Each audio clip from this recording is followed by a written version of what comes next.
सच बताओ, अगर अभी इंटरव्यू में आपसे ये फंक्शन पूछ लिया जाए, क्या बिना गूगल देखे बता पाओगे? अगर नहीं तो टेंशन मत लो, आज मैं आपको दिखाऊंगा कैसे एआई आपके इंटरव्यू में फेल होने से बचा सकता है। इस वीडियो में हम एआई से फंक्शन, फिल्टर और मिनी सेल्स बनाएंगे, सिर्फ कमांड लिख के। एंड तक देखो, क्योंकि लास्ट में मैं आपको एक सीक्रेट इंटरव्यू ट्रिक बताऊंगा। यहाँ पर एक टेबल है जिसमें यहाँ पर सबसे पहले एम्प्लॉय आईडी दिया गया है और एम्प्लॉय नेम है, उसके बाद मंथ है और प्रोडक्ट है, इसके बाद सेल दिया गया है और किस मंथ में कौन सा प्रोडक्ट यहाँ पर सेल किया गया है उसका डिटेल्स दिया गया है। यहाँ पर हमको टारगेट निकालना है कि अगर सेल्स टारगेट से ज़्यादा है तो अचीव इट और नॉट अचीव इट। तो इसके लिए हम यहाँ पर इफ फंक्शन का यूज करेंगे। सबसे पहले इक्वल, इसके बाद इफ ब्रैकेट।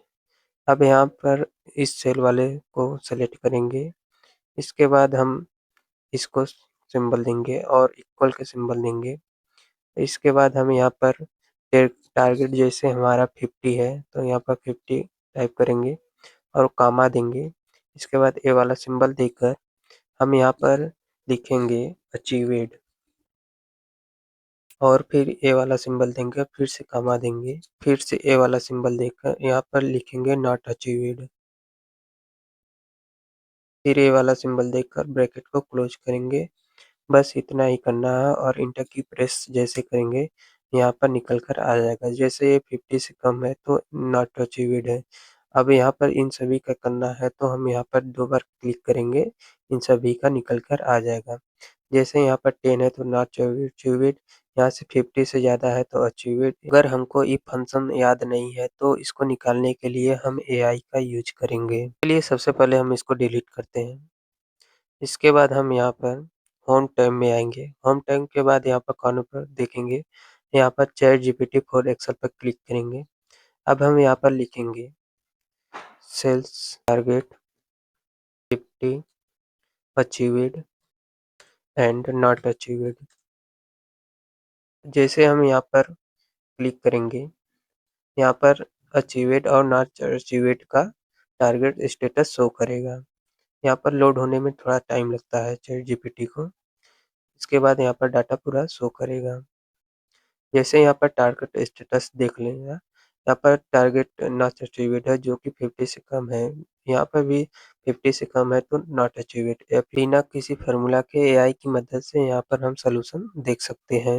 अब हम लोग फिल्टर फंक्शन का यूज करना सीखेंगे। जैसे मैनेजर ने बोला सिर्फ उन एम्प्लॉय का डाटा भेजो जिनकी सेल्स 50 से ऊपर है, तो यहाँ पर टाइप करना होगा सेल्स वैल्यू जिनका 50 से ज़्यादा है उनका डाटा दो A2 से A11। टाइप करने के बाद सबमिट पर क्लिक करेंगे। इसके बाद हम इसको पूरा कॉपी कर लेंगे। कॉपी करने के बाद हम यहाँ पर पेस्ट कर देंगे। यहाँ पर पेस्ट करते ही यहाँ पर जिनका वैल्यू सेल्स 50 से ज़्यादा होगा उनका डाटा यहाँ पर शो करेगा।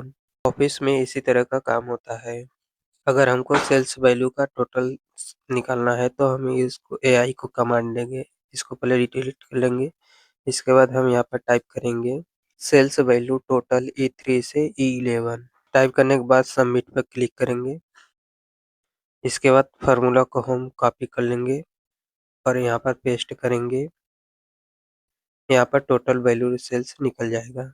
जैसे हमको सेल्स का यहाँ पर एवरेज निकालना है तो हम यहाँ पर फिर से यहाँ पर टाइप करेंगे सेल्स वैल्यू एवरेज E3 से E11। इसके बाद सबमिट पर क्लिक करेंगे। इसके बाद हम इस फंक्शन फार्मूला को जो कि कॉपी कर लेंगे। कॉपी करने के बाद यहाँ पर पेस्ट कर देंगे और यहाँ पर एवरेज वैल्यू निकल कर आ जाएगा। बस इसी तरह से घंटों काम एआई की मदद से मिनटों में कर सकते हैं। MIS job, account job and data entry job में डेली रिपोर्ट बनाना पड़ता है। जो बंदा एआई यूज करना जानता है वही फास्ट ग्रोथ करता है। इंटरव्यू में कभी मत बोलना कि एआई से बनाया है। सिर्फ कॉन्सेप्ट समझो और एआई को असिस्टेंट की तरह यूज करो। अगर जॉब रेडी बनना चाहते हो चैनल को सब्सक्राइब करो। नेक्स्ट वीडियो में एआई से भी लुकअप और डैशबोर्ड बनाएंगे। तो मिलते हैं अगले वीडियो में।